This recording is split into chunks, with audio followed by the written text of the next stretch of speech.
Antrian panjang terjadi saat penyerahan bantuan sosial tunai akibat wabah corona di sejumlah daerah. Bahkan di Sumatera Barat, warga sempat emosi hingga kaca bangunan di lokasi pecah. Tolong Pak, antri Pak, antri Pak. Aku bisa Pak, ini ada tipe ini Pak. Gak lancar ini. Tanpa ada pembatasan jarak, para penerima bantuan langsung tunai di kantor desa Jombang, Jawa Timur ini berdesak-desakan saat menunggu giliran.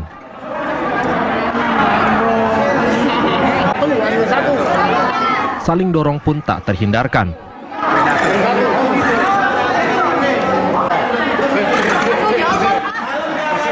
Padahal petugas terus-menerus meminta warga untuk antre dan tertib.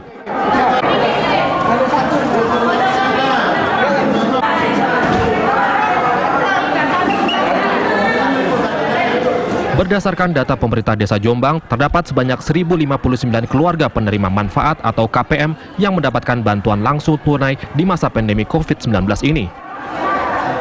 Dana tersebut bersumber dari anggaran pendapatan dan belanja daerah pemerintah Kabupaten Jombang. Nilainya sebesar Rp200.000 untuk setiap keluarga penerima manfaat.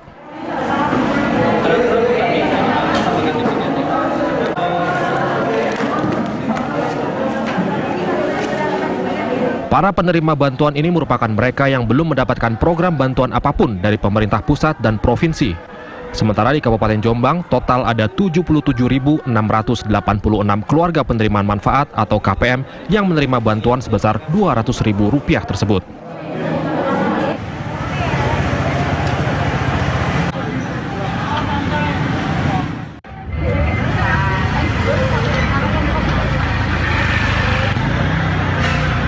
Di Bojonegoro, Jawa Timur, antrean panjang warga terlihat di salah satu kantor pos. Melalui bantuan sosial tunai ini, setiap kepala keluarga memperoleh Rp600.000 selama 3 bulan ke depan. Mereka datang ke sini untuk mencarikan dana bantuan sosial tunai dari Kementerian Sosial.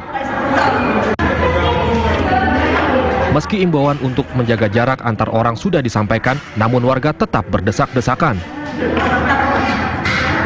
Secara keseluruhan ada sekitar 2.000 kepala keluarga yang mendapatkan bantuan sosial tunai di Kabupaten Bojonegoro.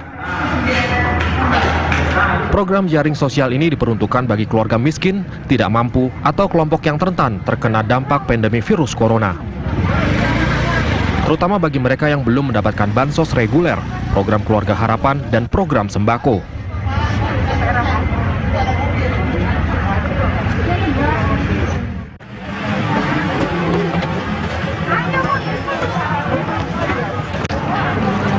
Di Kecamatan Wates, Kulon Progo, Yogyakarta, ribuan warga berdesak-desakan di gedung kesenian mengantre penyaluran bantuan sosial dampak wabah COVID-19 sebesar Rp600.000. Ramainya para KPM hingga mengabaikan anjuran untuk menjaga jarak atau physical distancing, bahkan beberapa di antaranya tidak mengenakan masker. Guna menghindari kerumunan yang semakin meluas, pintu gerbang gedung kesenian akhirnya ditutup dan pencairan hanya dilakukan untuk warga yang sudah datang mengantri, sedangkan KPM yang belum tiba dijadwalkan esok hari.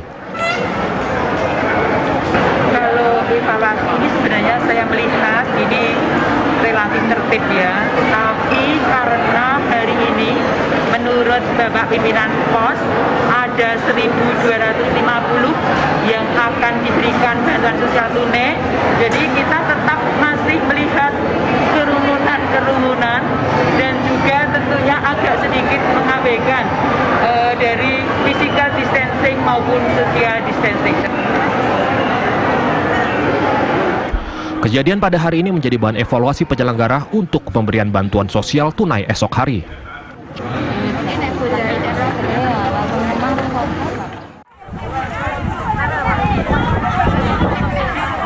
Sementara itu di kantor Wali Nagari, Rawanggunuang, Malelo, Kecamatan Sutera, Pesisir Selatan, Sumatera Barat, pasca keluarnya nama-nama penerima bantuan langsung tunai, warga menyerbu kantor Wali Nagari karena merasa tidak puas dengan nama-nama penerima BLT. Warga ngomel lantaran di nagari atau kampung ini banyak orang miskin, namun menganggap penerima awal terdapat keluarga orang kaya atau mampu. Warga pun bersorak meneriaki wali nagari. Saking emosinya, ada yang melempari kantor tersebut hingga kaca pecah. Wali nagari menyebutkan bahwa bantuan turun baru tahap pertama yang berasal dari pemerintah provinsi, sehingga warga diminta bersabar menunggu tahap berikutnya yang bersumber dari bantuan kabupaten serta bantuan dari dana nagari. Saya berharap pada masyarakat mohon kesabarannya karena bantuan ini 3 tahap. Jadi saya harap jangan sampai terjadi kejadian seperti yang terjadi di Makassar tadi siang. Meski terdapat petugas kepolisian yang mengawal unjuk rasa kaum ibu ini, namun petugas tidak dapat berbuat banyak. Selain itu, mayoritas ibu-ibu dan di antara petugas pemberi bantuan tidak mengenakan masker. Tim TV One mengabarkan.